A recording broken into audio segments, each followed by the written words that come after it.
Облыстық мәслихат депутаттарының назарына 5-ші шақырылған Жамбыл облыстық мәслихатының кезекті 40-ші сессиясы 2015 жылдың 25 қыркүйегінде облыс әкімдігінің мәжіліс залында сағат 15:00-де өтеді. Хабарым жалғастырамыз. Бүгін Жаңару сыбайлас жемқорлыққа қарсы жалпыұлттық қозғалысы республикалық бірлестігі облысы филиалының бастамасымен қоғамдық тыңдау өтті.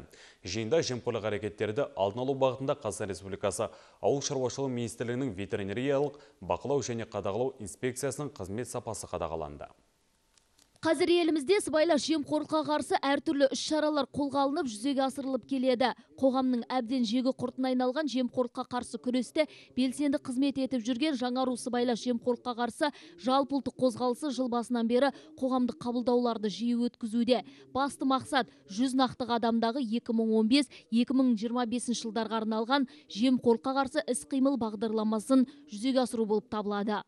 Күн тәртібінде тұрған мәселе ол осылардың атқарып атқан мемлекеттік қызмет көрсету және оған қол жетімділігі, соның сапасы.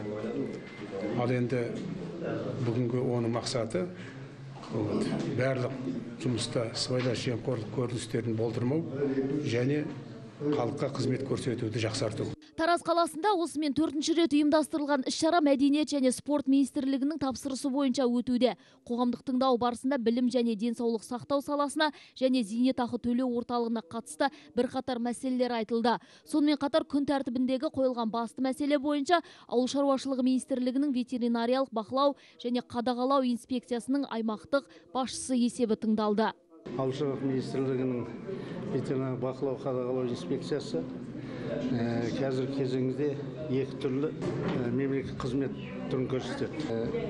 Тиісті жаңағы регламент бойынша барлық жұмыстар уақытысымен және сапалы түрде атқарып жатыр деп ойлаймыз. Жеке тұлғалардың жаңағы ешқандай наразылығын туғызбай уақытысында жаңағы сапалы атқаруға барлық жағдай жасалып отыр. Көптің көкейінде жүрген ортақ мәселелер қозғалған қоғамдық тыңдау соңында жиналғандар ортақ ойларын білдірді. Мархабат Көпбосынова, Ерболат Дәулетәлі, жаңалықтар қызметі.